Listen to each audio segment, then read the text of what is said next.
상태가 됐다는 얘기죠.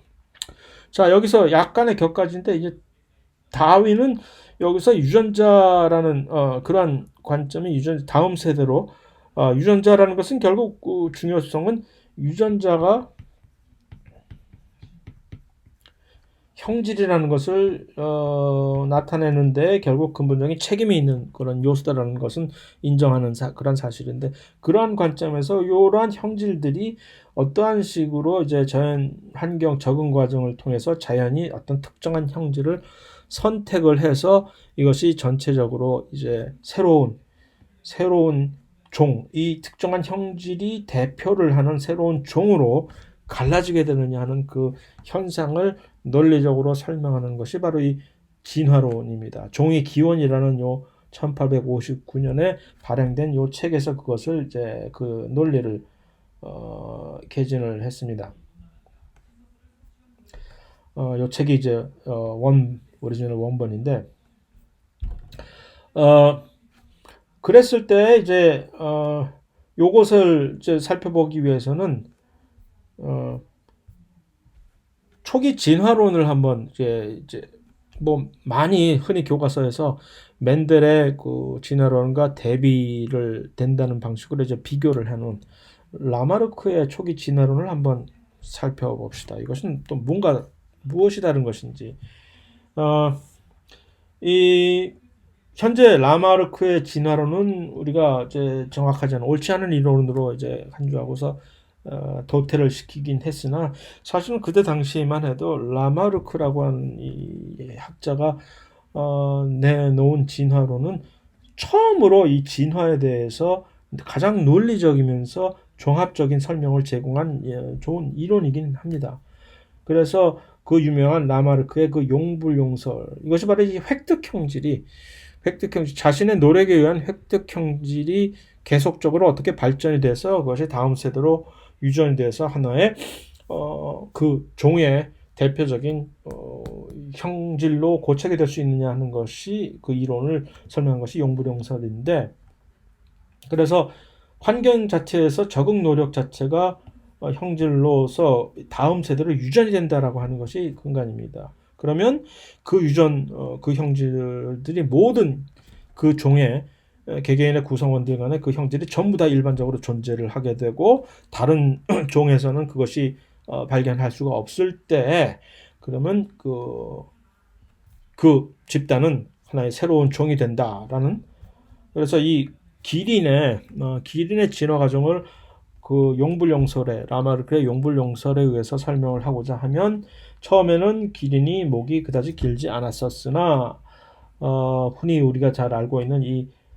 높이 있는 나무 가지에 있는 열매를 따먹으려고 목을 늘어뜨려 부단히 노력을 하다 보니까 점점 각 개개인 구성원들이 전부 다 목을 키워야 돼 하다 보니까 다음 세대로 그 노력들이 계속해서 전수가 돼서, 마치 운동을 열심히 내가 해서 나의 자식이 또 계속 거기서 훨씬 근육장으로 태어날 때부터 훨씬 더 그 몸을 다음 세대로 발전시키는 그 몸을 전수를 할 수 있었다는, 그런, 얼핏 보면 그게 말이 안 된다는 것쯤은 우리가 알 수 있는 것이죠. 획득 형질은 이런 식으로 해서 유전이 되지 않더라 하는 것을 경험상으로 우리가 알고 있으니까, 그것이 이제 일단 라마르크의 용불용설에 의한 획득 형질 유전의 그 근본적인 논리인데, 그렇다면 교과서에는 이 다윈은 무엇이 다르냐, 이 자연 선택에 의한 진화론은 무엇이 다르냐라고 교과서에서는 이것은 정리를 하고 있느냐 하면은, 이 라마르크의 용불용설과는 다르게 미리 모든 개개인이 평균적으로 있다가 전부 다 똑같이 노력을 해서 그것을 습득을 했다는 것이 아니라, 요 다양성은 이미 그 개체군 안에 중구난방으로 존재를 하고 있었는데 우리가 인식을 하지 못했을 뿐이라는 얘기죠. 다만 그 다양성들이 존재를 하고 있었는데 어쩌다 보니까 환경이 변하게 됨으로써 그 특별한 형질이 두드러지게 됐다는 거죠.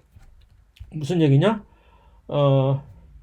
이렇게 원래부터 목이 살짝 긴 기린도 있고 목이 좀 짧은 기린도 있고 다 있는데, 원래 평소에 일반적으로 살 때는 그 목이 길던 짧던 이 차이를 그것에 대해서 뭐 우리가 생존을 하는데 뭐 길든 작든 둘 다 먹고 잘 사는데 지장이 없었는데 예를 들어서 여기에 뭐 기후적으로 무슨 큰 변혁이 닥쳐서 가뭄이 닥쳐서 땅 위에 있는 어떤 음식들이 전부 사라졌다라든가 낮은 지역에 있던 음식들이 전부 사라졌다라든가 물론 환경에 급격한 변화가 생겼다라고 상정을 해볼 수가 있겠죠. 그랬을 때 지금까지 아무 문제가 없었던 이런 목 짧은 기린들은 이제 먹이는 이 높은 곳에 위치한 나무에서 많이 얻을 수가 있으니까 이들은 이제 조금 곤란한 지경에 빠지게 됐다는 얘기죠. 그래서 일단 생존에 목이 길었던 그런 다양성을 가지고 있던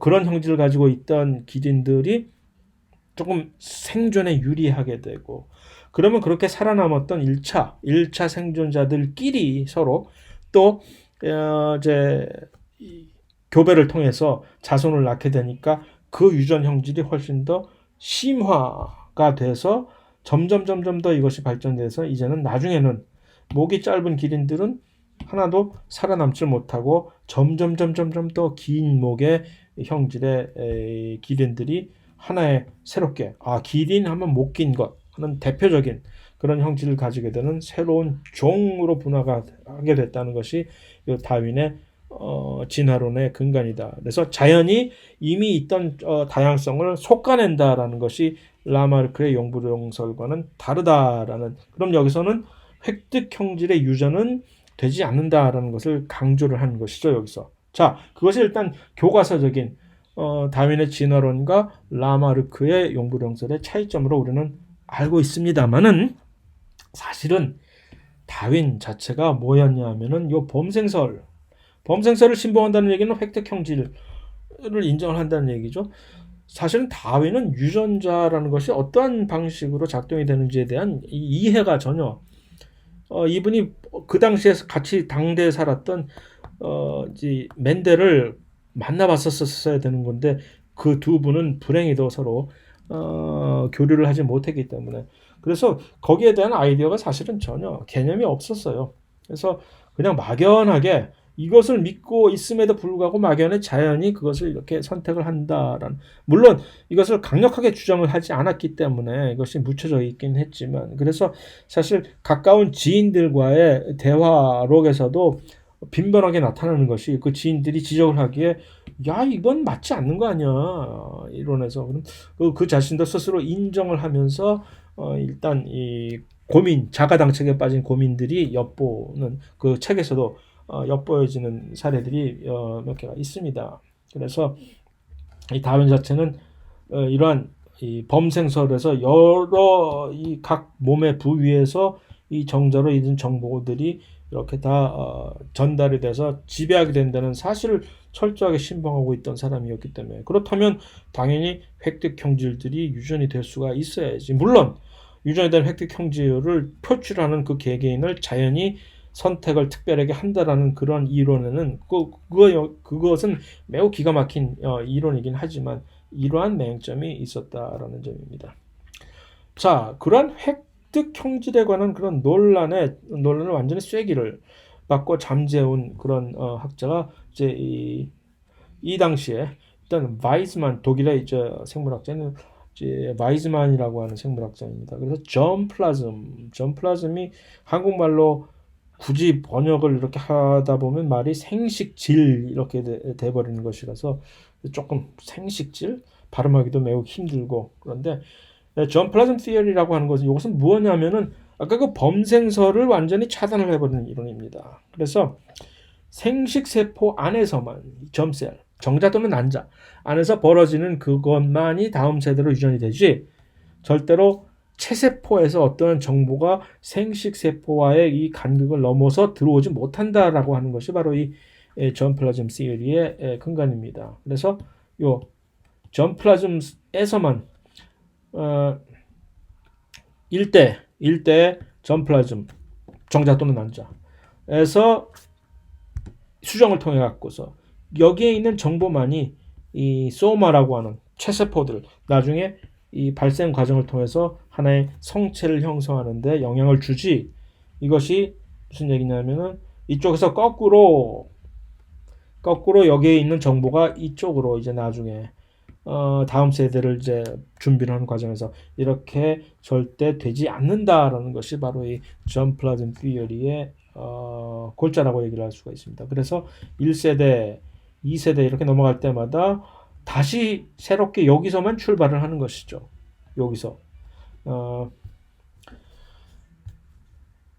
이것을 이 바이스만이 어떤 식으로 입증을 했냐면 멍청하게 잔인하고 바보 같은 실험을 해서 22주에 걸쳐서 이 생쥐를 꼬리를 계속 잘라버리는 거예요. 이 불쌍한 생쥐의 꼬리를 계속 자르면 계속 꼬리를 잘린 그 다음 세대의 생쥐가 혹시 짧은 꼬리가 생겨날까? 아니더라는 얘기. 이런 바보 같은 실험을 해가지고서 이 논리를 도출해냈다는 것 자체가 이게 정말 어처구니가 없는 그런 실험이긴 하지만 어쨌든 결론 자체는 틀리지 않은 결론에 도달했다는 것은 참 우픈 얘기입니다만은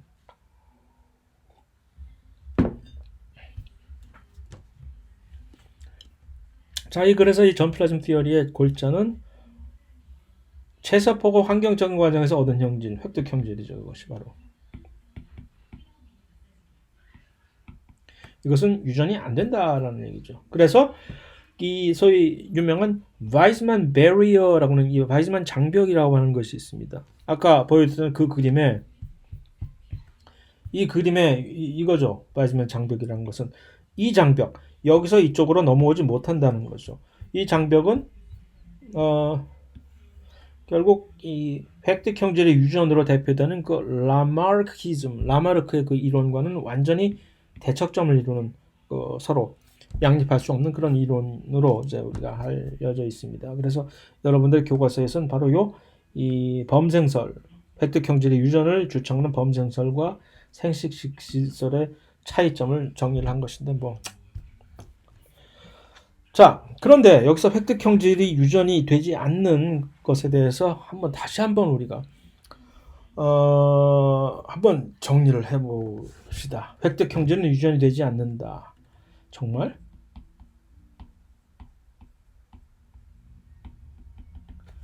왜 그러냐면 일단 획득 형질이 유전이 되지 않는다는 얘기는 소위 체세포와 생식세포 사이에 장벽이 있어서 어쩌고 저쩌고라기보다 심지어 생식세포 자체에 어떤 환경을 노출시킨다 하더라도 그 획득 형질 자체가 그 생식세포에서 발생하지 못하는 그 획득 형질이 유전되는 형태로 발전하지 못하는 이유는 이겁니다. 이거 어떤 환경 변화에 의한 어떤 적응은 많은 경우에 이것은 DNA 염기서열 자체를 변화시키지 못합니다. 이것이 바로 고전 유전학, 트랜스미션 제네틱스의 바로 근간인데 형질이라고 하는 모든 형질, 우리가 인식을 할 수 있는 표현형 형질은 유전자라는 것은 결국 DNA 염기서열. 나의 유전자와 너의 유전자가 다르다라고 하는 말은 나의 어떤 특정의 유전자에 관한 염기서열과 너의 그 해당하는 그 유전자 염기서열이 다르다라고 했을 때 유전자가 다르다라고 얘기를 하는 거죠. 그러니까 결국 그 형질은 유전자 염기서열 차이점에 의해서 나타난다는 것이 바로 이 고전적인 유전학의 골자인데 획득 형질이라는 얘기는 환경이 이것을 변화시킨다는 얘기는 환경이 아무리 변한다 해도 돌연변이가 환경이 돌연변이를 유발하지 않는 한 단순히 환경의 적응 과정에서 우리가 뭔가 달라지는 그 형질은 DNA 염기서열 변화에 의해서 나오는 것이 아닙니다. 그렇기 때문에 이 획득 형질이 유전이 되지 않는다는 얘기죠. 그렇죠? 그래서 환경은 사실은 유전자의 DNA 성질을 변하지 못합니다. 하지만 환경은 무엇을 통해 가지고서 우리의 형질을 변화시킵니까? 바로 이겁니다. 유전자의 발현 자체, 이것이 어떤 개인은 같은 유전자를 가지고 있다 하더라도 그것이 활성화돼서 발현이 되고 어떤 다른 개인은 발현이 되지 않습니다. 예를 들어서 사람의 키에 관해서 좀 더 훨씬 더 심플하게 아주 단순 무식하게 그 키를 결정하는 것을 이 성장 호르몬이라고 얘기를 합시다. 까짓 거. 밤에 잠을 자지 않으면 성장 호르몬이 나오질 않아서 키가 작아진다고 흔히들 얘기하죠. 일정 사실입니다. 그것이. 그래서 어떤 사람은 성장 호르몬이 훨씬 많이 만들어져서 발현이 돼서 그 유전자가 발현이 훨씬 많이 된다는 얘기죠. 그래서 키가 크고 어떤 사람은 같은 성장 호르몬 유전자 자체의 DNA 염기 서열 자체로 보면 전혀 다를 것이 없지만 그 성장 호르몬 유전자가 발현이 비활성화가 돼 있거나 발현량이 작아서 그러면 이것이 키에 크고 작음으로써 이제 그것은 일종의 환경 적응 과정, 환경 영향을 받은 일종의 획득 형질일 수도 있죠. 물론 타고난 자체 내에 어떤 그런 형태 그 성향 때문에 키 작은 사람, 키 큰 사람이 있는 것은 물론 사실이지만 환경이 많은 그 또 추가적으로 영향을 미치게 되는 이유는 바로 그러한 이유 때문이기도 하지요. 그래서 그런데 요즘 최근에 들어서 그 고전적인 전통적인 그러한 유전학 개념에서는 모든 유전 현상은 DNA 염기 서열 변화에 의해서 그것의 귀결로 표현형이 바뀌게 되는 그래서 그것이 형질로 나타난다라고 하는 것이 고전 유전학인데 새로운 에피제네틱스라고 하는 개념이 새로 생겨났다는 얘기죠. 에피라는 얘기는 껍데기라는 얘기죠. 심축으로 파고 들어가지 않는다는 얘기죠. 그것이.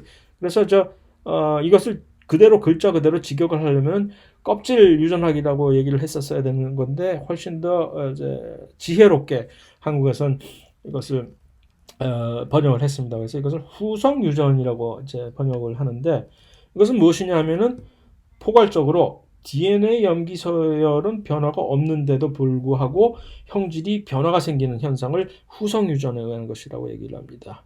근본적으로 어떤 형식에 의해서 이것이 변하냐면은 DNA의 어떤 특정 지역에 예를 들어서 메틸화라든가 아세틸화라든가 하는 식으로 해서 그 지역에 있는 유전자들의 DNA 발현에 영향을 주게 되는 것을 이제 현상을 이제 후성 유전학이라고 얘기를 하는데 자 발현이죠 발현. 그런데 이 후성 유전은 어떤 식으로 이것이 유발이 되냐면 주로 환경이 이것을 조절을 합니다. 그래서 어떤 세포가 개체가 어떤 특정한 환경에 의해서 유도가 되면 후성 유전학적으로 어떤 특정한 유전자를 발현을 높였다가 또는 껐다가 켰다 껐다를 이렇게 이제 반복을 할 수 있게끔 되는 거거든요. 이거 획득 형질 아닌가요? 일종의 하나의 획득 형질로 간주를 할 수가 있는데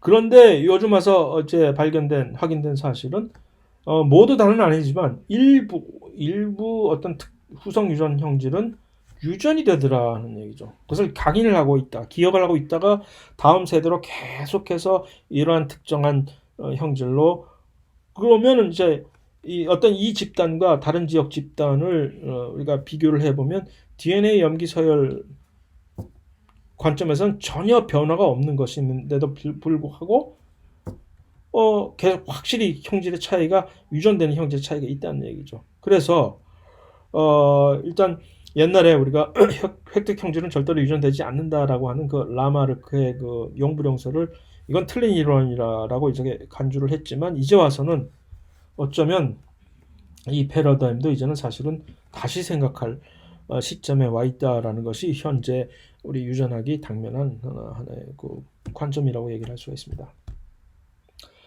자, 그래서 그 후에 유전자는 이제 드디어 멘델이 처음에 관념적으로 생각을 했던 그 유전자는 염색체에 있는 염색체가 유전자다라는 것이 확실하게 밝혀진 것이 처음에는 이제 서턴이 이렇게 이것을 관찰을 상동 염색체가 감수분열 때 정자 난자를 만드는 감수분열 때 이들이 분리하는 과정이 그걸 현미경으로 관찰을 했다가 이게 멘델이 얘기한 이 생식세포에서 이거 게미트라고 하는 이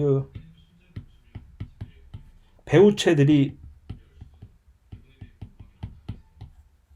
분리를 하는 그 대립 유전자들이 분리하는 것과 왜 이렇게 똑같지? 라고 해서 이런 이론을 개진을 한 거죠. 이게 염색체가 바로 이 물리적인 근간일 것이다라는 것을 확실하게 확인시켜 준 것이 토마스 헌트 모건이 이제 컬럼비아 대학에서 1910년에 초파리를 가지고 초파리는 정상 야생형은 이 눈 색깔이 빨간데 갑자기 돌연변이가 열성입니다.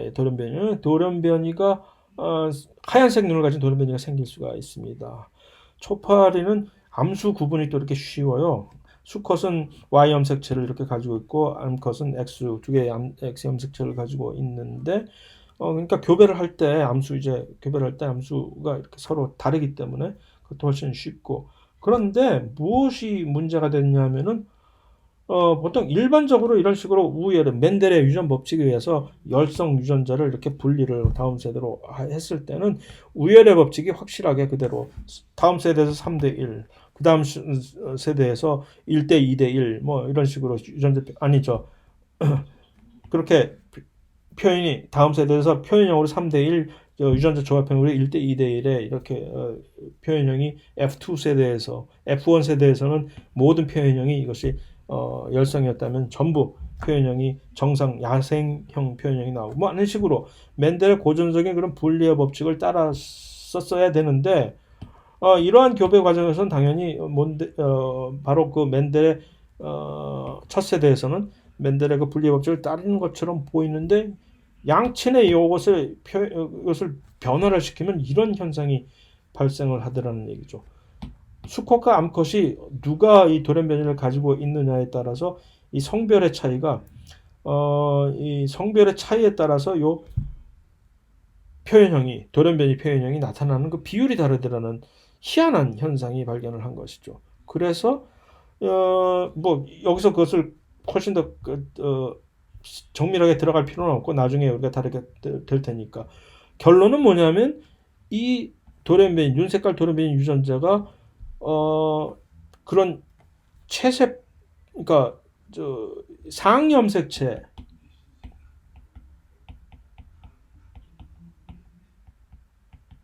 있는 것이 아니라 성염색체 X 암컷은 두 개를 가지고 있고 수컷은 하나밖에 가지고 있는 성염색체 위에 존재하는 것이었다라는 사실을 확인을 도출해낼 수밖에 없었던 것이죠. 그것의 중요점은 성염색체도 염색체이다. 그러니까 유전자는 염색체 위에 있는 것이구나 하는 것을 이제 확인을 했던 그런 획기적인 실험이었다라는 얘기죠. 그 후에는 이제 시대가 이제 분자 유전학의 시대가 도래를 따르게 됩니다. 그래서 그리피스, 그다음에 허시 체이스, 왓슨 크리크 등에 의해서 여러 가지 분자 유전학 실험들이 일반 생물학 시간에도 배웠고 나중에 우리가 혹시 그것을 좀 더 자세하게 간단하게나마 좀 더 다루게 될 기회가 있기 때문에 여기서는 그냥 이런 식으로 이제 그냥 따라가겠습니다. 그래서 특히 이 분자 유전학 태동에 이제 이정표를 세운 왓슨 크리크와 특히 그들의 엄청나게 지대한 영향을 주게 된 로잘린 프랭크의 그 엑스레이 회절 데이터는 그래서 그것을 바탕으로 해서 DNA가 이중 나선 구조로 되어 있다라는 구조 모델을 그 중요성이 사실은 뭐냐 하면 이것이죠. 상보 결합으로 이루어진 DNA 이중 나선 구조를 정확하게 이렇게 구조를 밝혀낸 것인데 그러면 그것이 무엇이냐면은 DNA가 어떤 방식으로 복제가 되겠구나 하는 것이 그냥 그것을 보면 알게 되는 것이죠. 그 누구도 결국 무슨 얘기냐? DNA가 그런 식으로 복제를 하니까 결국 우리가 유전 물질로서 가장 이제 고민을 하던 유전 물질로서 갖춰야 될 그 가장 근본적인 이 성향인 셀프 레플리케이션이라고 하는 자가 복제가 그러한 방식으로 구성이 된 DNA는 이것이 가능하구나. 상보 결합으로 이루어진 두 사슬이니까. 그래서 이것이 최종적으로 결국 DNA 유전 물질 결국 인정 안 할 수가 없네라고 하는 그런 결론에 도달하게 됐다는 얘기죠.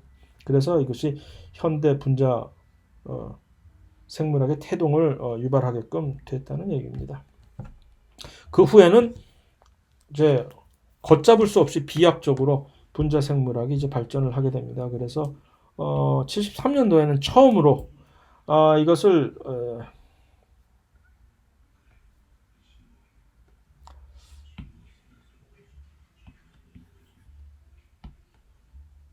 이렇게 얘기를 흔히들 또 얘기를 합니다. 서양에서는 유전자를 조작을 해서 마음대로 이렇게 하는 것을 일종의 어떤 터부시 하는 건 플레인 갓이라고 해서 그런 서양의 그런 종교적인 서양 문명의 종교적인 뿌리 때문에 그래서 이것을 상당히 금기시하는 그런 이런 문화적인 그런 제약이 있는데 이것을 아주 잘 절묘하게 그런 사회적인 거부감을 상당히 줄이면서 처음으로 그러한 소위 말하는 이 플레잉 가드라고 하는 요 유전자를 플라즈미드에 삽입을 해서 세균에서 발현을 시킨다는 이런 실험을 물론 처음에는 직접 사람의 인슐린 유전자를 쓴 것이 아니라 그냥 리보소멀 RNA 유전자를 플라즈미드에 넣어서 이렇게 재조합을 해서 세균에다가 발현을 시켜서 성공한 그런 실험을 시작으로 이러한 현대 분자 생물학과 유전공학이 그때부터 시작이 되게 됐고 그 다음에 이제 DNA 염기 서열 자체를 이런 식으로 해독하는 새로운 기법을 나중에 좀 더 자세히 보겠지만 이렇게 개발을 해냈고 요즘에 와서는 요즘 이 코로나 바이러스 사태도 이렇게 유명세를 타고 있는 이 PCR 기법이 비교적 83년도에 처음으로 개발이 돼서 증폭이 가능한 그런 어떤 특정한 절편의 DNA를 지역을 엄청난 양으로 증폭이 가능하게 해주는 그런 테크닉이기 때문에 그래서 그렇게 되면 이점이 뭐냐 쉽게 그 지역을 분석을 할 수 있게 그것이 바로 현재 감염이 됐다 안 됐다라는 것을 확실하게 확인을 시켜주는 하나의 또한 근거이기도 하잖아요. 증폭을 해서 이것이 있다 없다라는 것이. 그래서 그것의 귀결점은 요즘은 그래서 뭐 엄청나게 많은 다양한 생물체들이 유전체가 분석이 되고 심지어 요즘은 그 종 안에서 있는 어떤 특별한 유전체 분석뿐만이 아니라 종 내에서의 각각의 개개인의 유전체가를 개별적으로 분석을 하는 개인 유전체 시대가 도래를 한 그런 현 시점에 와 있습니다. 자, 마지막으로 이제는 그러면 이러한 시점에서 앞으로의 이 유전학의 미래는 어떠한 방향성을 가지고 우리를 어느 방향으로 이끌 것이냐 하는 것을 간단하게 한번 살펴보도록 합시다. 그래서 처음으로 일단 유전학이 여태까지 했던 여러 분자 생물학적인 그런 발달로 인해서 특히 최근에 와서 또 어떤 것에 대해서 훨씬 더 우리가 이해를 깊게 하게 됐냐면은 또 후성 유전학, 유전자 발현 조절의 이런 식으로 이 염색체 구조 자체가 이런 식으로 변하는 이 메틸화라든가 아세틸화에 의해서 이것이 진정 염색질과 헤테로 크로마틴이라고 해서 이질 염색질로 변하는 그 과정을 통해서 발현 자체가 변하는 그런 개념이 바로 후성 유전학의 논리의 근본인 것이고 그 다음에 아까 봤던 그 RNA 간섭 요것을 대표적으로 수행하는 이 RNA들이 마이크로 RNA라고 해서 mRNA라고 이렇게 표기를 하는데 이들이 바로 그 세포 내에서 이런 마이크로 RNA를 가지고 있는 유전자들이 엄청 많은데 이들은 실제로 단백질을 만들어내는 암호화하는 유전자들과 염기서열이 거의 흡사하면서 그 특별한 기능을 수행하기 위해서 존재하는 이 특별한 마이크로 RNA들이 많으면서 이들이 결국 각각의 목표 유전자들의 발현을 특정 시기에 또는 특정 환경 조건에서 발현 조절을 한다라고 하는 요 사실들. 그래서 종합적으로 뭐라고 얘기를 할 수가 있느냐 하면은 언급을 얼핏 하긴 했지만 이 시간에 유전자 발현 조절을 하는 데서 이제 전통적으로는 이것이 이 특정 프로모터 지역에 집약을 하는 전사인자들에 의해서 수행이 된다고 생각을 했었는데 그것이 이제 이러한 방식으로 새로운 차원의 유전자 발현 조절 기전들이 있다라는 우리의 논리에 훨씬 심층적인 발전을 이루게 됐었고, 그 다음에 또 한 가지 중요한 방향이 뭐냐면은 유전체 이제 해독 기술과 새로운 유전체 편집 기술이 접목이 돼서 가까운 장래에 어쩌면 우리는 우리 자신을 새로운 형태의 인류로 스스로 진화시킨 새로운 종으로 진화시킬 수 있는 하는 가능성을 우리가 엿볼 수가 있다는 얘기입니다. 그래서 출발점은 이렇게 우리가 이 모든 것을 노화 죽음에서부터 벗어나고자 하는데, 심지어 얼마 전에 타임지에서 권위 있는 타임지에서조차도 이러한 2045년쯤 되면은 우리는 모든 죽음과 노화로부터 우리는 해방이 될 것이다라는 뜬금없는 이런 선언을 한 일이 있습니다. 이것의 이론적인 근거는 무엇이냐 하면은 과학이 발전하면 어떻게 되냐면은 일단 과학은 경제를 발전시키고 그 경제는 우리의 삶의 질을 훨씬 윤택하게 하고, 그러면 수명이 연장이 된다라는 얘기입니다. 그래서 원래는 사실 처음에 우리가 한 200만 년 정도의 옛날에 태어났을 때, 처음에 이 지구상에 등장을 했을 때 평균 수명은 한 20세 정도밖에 되지를 않았었습니다. 뭐 그도 그럴 것이 여러 가지 다양한 이유로 많은 질병과 굶주림으로부터 자유스러운 개인이 그다지 많지 않았었을 테니까요. 근데 그 평균 수명 20세가 최근까지 그다지 변하지 않았어요. 이게 이 표를 보시면 알겠지만 요것은 이제 빨간 요것은 기대 수명이고, 요 파란색은 1인당 GDP입니다. 그래서 아주 비약적으로 이것이 확 올라간 것은 20세기 초반 또는 20세기 후반, 뭐 이때쯤에 돼서나, 그때가 어떤 시기와 맞물리냐면은 과학기술의 이제 급속한 발전으로 인해서 드디어 전 세계적으로 경제가 훨씬 더 윤택해졌을 때를 얘기를 하는 것이죠.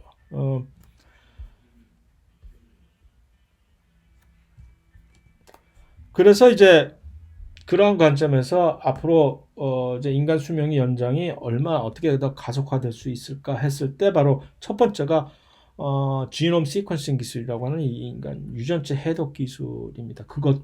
그것이 훨씬 더 대중화가 되는 요 기술입니다. 그래서 유전체 그래서 인간 기nom 프로젝트가 이제 사실 미국에서 처음에 1990년에 시작해서 2010년에 걸친 이 프로젝트인데, 원래는 2003년에 실제로 공식적으로 2003년에 완료됐는데 2000년부터 끝났다고 막 떠벌리면서 이 퍼블릭 도메인에 그 시퀀싱 이 결과들이 막 쏟아져 나오기 시작한 것이 이제 2000년입니다. 다 끝났다고 하면서. 하지만 이제 완전히 다 검사하고 딱 끝났어 하는 것은 2003년에 와서야. 어쨌든 요거 기간만 하더라도 10년이라는 긴 세월이 걸린 것이죠. 이것도 한 연구소에서 한 것이 아니라 미국 전 지역에 걸쳐서 엄청나게 많은 연구소들이 같이 공동으로 참여하고, 미국뿐만이 아니라 유럽과 일본에 있는 어떤 연구소들까지 같이 공동 참여를 해서 동시다발적으로 벌인 일임에도 불구하고, 이 프로젝트의 근간은 뭐였었냐 하면은 이 30억의 염기쌍으로 이루어진 인간의 유전체 전체를 일단 염기 서열을 다 분석을 하게 되면 무슨 일이 생기냐면 이 유전자 지도가 작성이 되는 것이죠.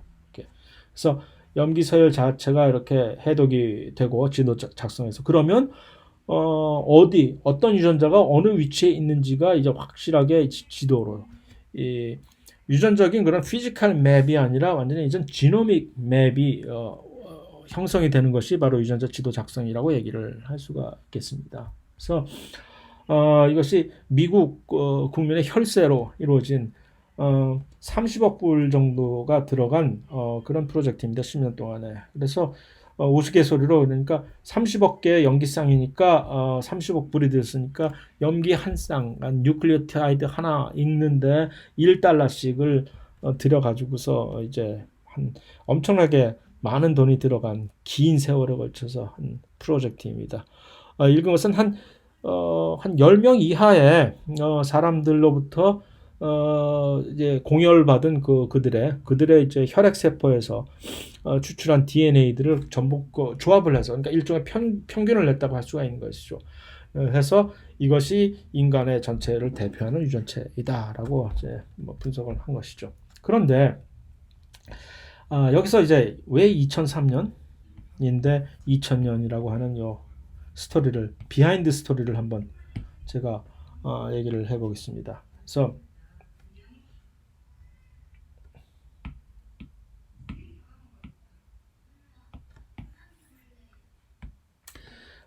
이름이 이제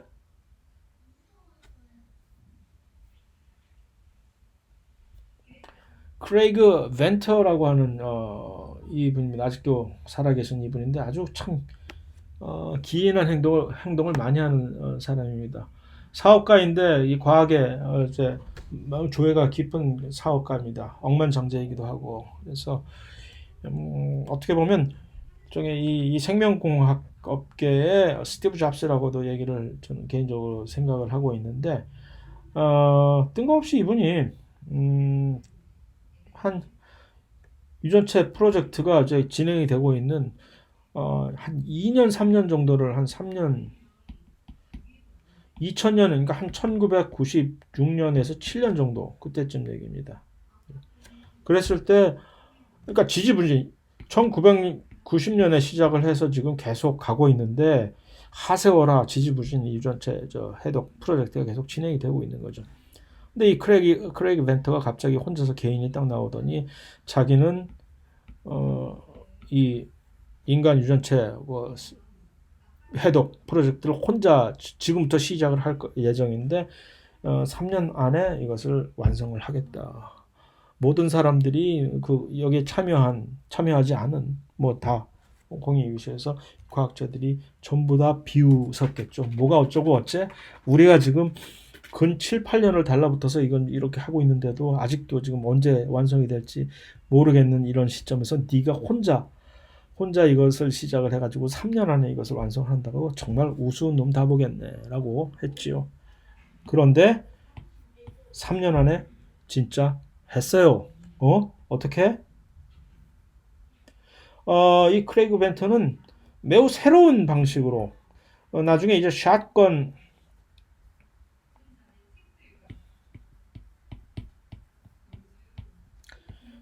DNA 염기서열 방식이라고 하는 요 방식을 통해 가지고서 쉽게 얘기를 하면 그냥 무작위로 DNA 절편을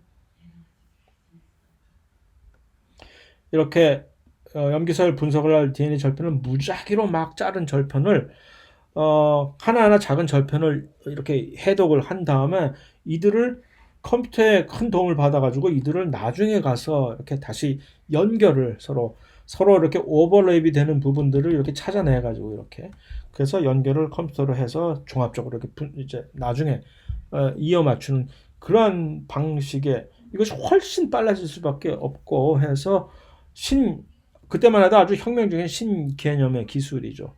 어쨌든 이것을 완수를 해서 성공을 한 거예요. 그렇기 때문에 3년 안에 이것을 끝냈어요. 끝낼 시점이 되니까 이제 드디어 패닉에 빠진 사람들은 처음에 시작을 했던 그 세금을 받아가지고서 이 프로젝트를 수행을 했던 과학자들이 된 거죠.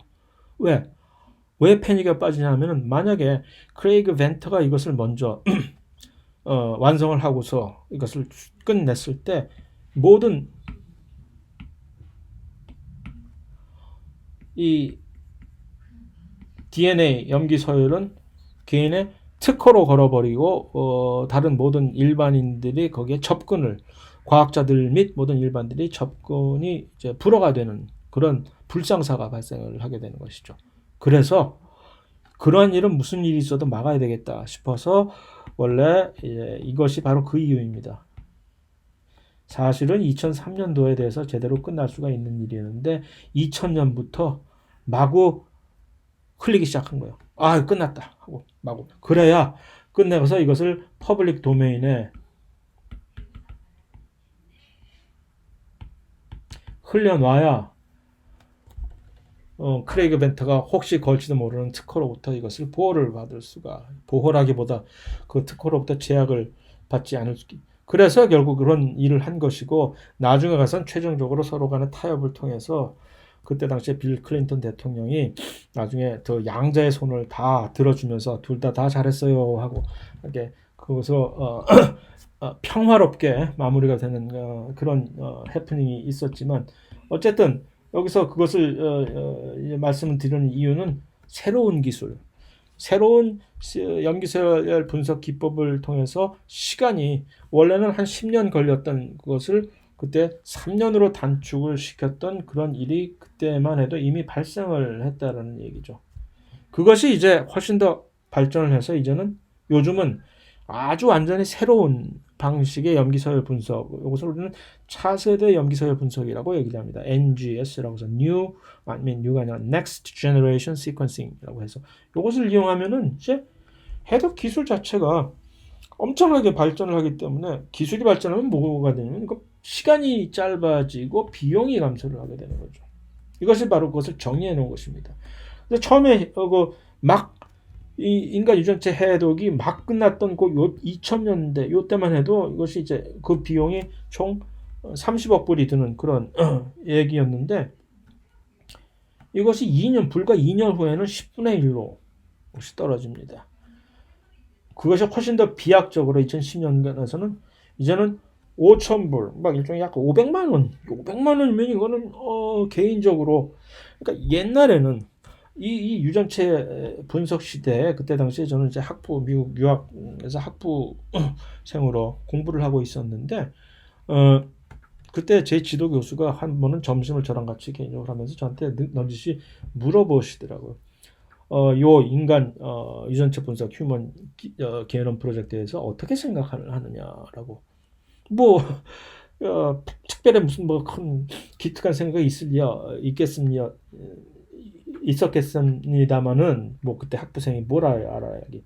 그분의 논리는, 아니 그거 분석해봤자 개개인이 전부 유전의 DNA 염기서열 시퀀스가 전부 다 다른데, 일일이 전부 개개인이 전부 30억불씩 들여서 10년씩 걸려서 분석을 하고 앉아 있으려면 어느 세월에 이 모든 인류를 뭐 정말 쓸데없는 돈 낭비고, 이건 무슨 짓, 미친 짓 아니냐라는 얘기였죠. 그때 당시에는 당연히 정말 일리가 있는 그런 논리였는데, 이것을 보면은 이제 이것이, 그래서 그때 당시에는 처음에 이것이 유전체 분석이 시작이 됐을 때 당시에는 개개인이 이러한 것을 나도 한번 내 유전체를 전부 쫙 시퀀싱을 다 끝내볼까 하는 것은 꿈에도 생각을 할 수가 없었던 일이었는데, 이거를 보면 이렇게 되면은 이제는 이건 나도 할 수 있는 거 아니야. 그게 아니라 이제 요즘에 와서는 300불이에요. 300불. 30만 원 정도만 있으면은, 30만 원 정도만 있으면 한 달 내에, 한 2, 3주 안에 이것을 끝낼 수가 있는, 그것을 해주겠다고 막 광고하는 회사들이 여기저기 있어요, 지금. 이건 뭐 내 DNA 얼마든지 분석을 할 수 있는 그런 시대가 도래를 한 것이죠. 이것이 이제 한 2020년쯤 되면은 이제는 이렇게 된다고 예측을, 당연히 그렇게 될 수 있겠죠? 한 2, 3만 원만 있으면은 아무나 가서 내 유전체 전부 분석을. 언제 찾으러 올까요? 2, 3일 후에 오세요. 아니면 이따 오후에 오세요 할 수 있을 수도 있는 그런 시점이 된 것이죠. 자, 그래서 그것이 이제 시사하는 그런 바는 무엇이냐?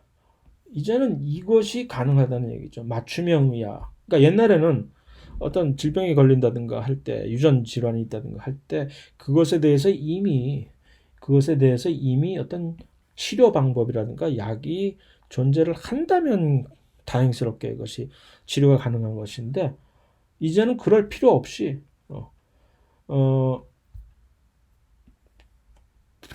내 개인의 맞춤형으로 이미 내 유전체 분석을 이미 끝낸 다음에, 그 다음에 이미 이 유전체 분석 결과를 보니까 앞으로 몇 년 내에 당신은 어떠한 질병에 걸려서 이제 고생하게 될 확률이 몇 %입니다. 라는 식으로. 그러면 미리 그럼 내가 어떤 일을 하면 좋겠습니까? 하는 식으로.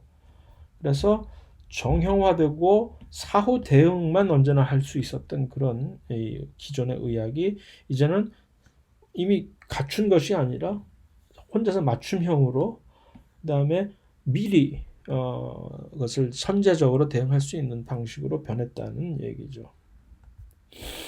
거기에 덧붙여서 새롭게 뜨고 있는 지노մ 에디팅 기술이라고 하는 유전체 편집 기술이 새롭게 등장을 하면서 유전체 편집이라고 하는 얘기는 기존에 있었던 GMO 이제 생물을 만들어내는 것과는 전혀 또 차원이 다른 얘기입니다. GMO라는 얘기는 어떤 생명체에다가 외부에서 어떤 유전자를 주입을 해서 주로 그 유전체에 있지 않았던 새로운 유전자를 여기다 도입을 한다든가 또는 기존의 발현량의 차이를 둔다든가 하는 식으로 그걸 조절을 하고자 하는 방식인데 이것은 원래 있던 이 자연적인 유전자에다가 그것을 편집을 해서 DNA 염기서열 수준에서 그것을 조작을 해서 그것의 성질을 바꿔버리는 기술이 유전체 편집, 그야말로 정말 편집입니다. 그것이 가능하게 된 이유는 세균을 이제 감염시키는 그 박테리아 페이지들에 대해서 어떤 식으로 자기 나름대로의 면역, 일종의 세균의 획득 면역이라고 우리가 마치 어떤 감염, 세균이나 바이러스에서 감염되면 그것에 대해서 항체를 미리 남겨둔 식으로 해서 기억을 해뒀다가 다음번에 들어오면 완전히 아작을 내버리듯이 이 세균들도 그러한 자기 나름대로 그러한 방식의 이러한 획득 면역이 있습니다. 이것이 바로 이제 크리스퍼 cas9 시스템 여러 가지 방법들 중에 하나인데 이 CRISPR을 크리스퍼라고 읽으면서 cas9이라고 하는 요 시스템인데 요것이 이제 요 효소가 DNA를 절단하는 효소죠. 이것이 효소가 특정 이제 RNA와 특비적으로 이렇게 상보적으로 결합을 할 수 있는 요 부위를 특이적으로 이렇게 절단을 할 수가 있는 그런 효소가 cas9이라고 합니다. 그래서 이것을 전체적으로 크리스퍼 cas9 시스템이라고 얘기를 하는데 이것을 이제 유전자를 찾아내고 이것을 활용을 할 수 있게 됐어요. 그래서 그 결과로 무엇이 가능하냐 하면은 이 특정한 부분을 내가 원하고자 하는 DNA 염기서열을 가진 요 부위를 선별적으로 여기를 잘라버릴 수가 있는 거죠. 그래서 여기를 이렇게 잘라요. 그러면 자르면 그 자른 것 대신에 여기다가 특별한 다른 DNA를 미리 준비해 놓으면 여기다 삽입을 시킬 수도 있고 아예 완전히 잘라버리고 해서 다시 이어져서 돌연변이를 초래할 수도 있고 얼마든지 바꿔치기 마치 뭐냐면은 우리 논문을 어떤 보고서 작성하고 이제 워드 프로세스 하다가 어떤 특정한 단어를 보고서 이건 내가 잘못했다 하면 이 스펠링을 바꿔버린다든가 아니면 아예 전체적인 어떤 부위를 크게 이 문장 자체가 전부 마음에 안 들어 그러면 전부 삭제해 버린다든가 또는 새로운 문장을 거기다 삽입을 한다든가 하는 식으로 그래서 마치 정말 생물학적 버전의 워드 프로세서에 찾아서 요것으로 바꿔버리라는 기능이 바로 유전체 편집 기능이라고 얘기를 할 수가 있습니다. 그래서 세포 내에서 그런 식으로 특정 부위의 유전자 염기서열을 마음대로 변형을 할 수 있는 시스템입니다. 그러면 유전자 개조를 통해 가지고서 결국 아까 그 전체적인 유전체는 쉽게 읽을 수가 있겠다. 그래서 나 당뇨 유전자 있네. 바꾸지 뭐. 정상적인 유전자로 당뇨 유전자로 바꿔버리지 까짓 거. 하는 식으로 계속 과학의 발전, 생물학적인 발전과 더불어서 같이 이런 식으로 이 개조가 할 수 있는 최근 5년 사이에 이 크리스퍼 시스템이 적용이 안 된 생물체가 없어서 모든 생명체들의 모델 시스템에 이것을 다 적용해서 성공 사례들이 쏟아지고 있고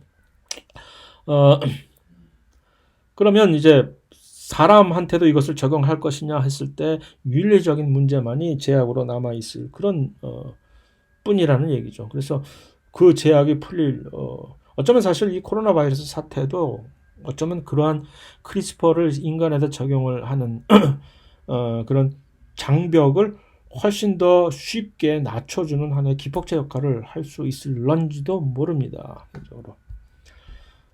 그래서 결국은 우리가 어디에 지금 와 있느냐 하면은 여태까지의 유전학의 패러다임은 뭐냐면은 원래 있는 진화라는 관점에서 봤을 때 원래 이 각각의 개체들이 다양성으로 가지고 있는 유전자들이 존재를 하고 있다가 그 유전자에 의해서 표출되는 그 형질들이 자연 환경에 의해서 선택이 되는 과정을 통해서 인류를 위시한 여러 가지 다른 다양한 종들의 진화가 이루어져 왔다는 것이 일종의 패러다임인데 이것이 이제는 사람은 자연 환경을 스스로 과학 기술을 발전해서 바꿀 수 있을 뿐만이 아니라 반드시 이것이 좋은 방향으로 바꿀 수 있다는 것을 암시하는 것은 아닙니다.